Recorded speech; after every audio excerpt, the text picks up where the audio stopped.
இதலாட் இன்றைய வசனங்கள்.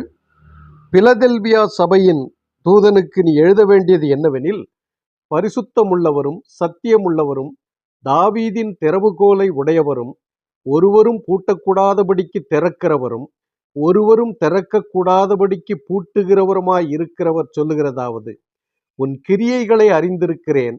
உனக்கு கொஞ்சம் பலன் இருந்தும் நீ என் நாமத்தை மறுதலியாமல் என் வசனத்தை கைக்கொண்டபடியினாலே இதோ திறந்த வாசலை உனக்கு முன்பாக வைத்திருக்கிறேன், அதை ஒருவனும் பூட்ட மாட்டான். என் பொறுமையை குறித்து சொல்லிய வசனத்தை நீ காத்து கொண்டபடியினால் பூமியில் குடியிருக்கிறவர்களை சோதிக்கும்படியாக பூச்சக்கரத்தின் மேலெங்கும் வரப்போகிற சோதனை காலத்திற்கு தப்பும்படி நானும் உன்னை காப்பேன். இதோ சீக்கிரமாய் வருகிறேன். ஒருவனும் உன் கிரீடத்தை எடுத்துக்கொள்ளாதபடிக்கு உனக்குள்ளதை பற்றி கொண்டிரு என்றார். ஆமேன். வெளிப்படுத்தல் 3:7, 8, 10, 11.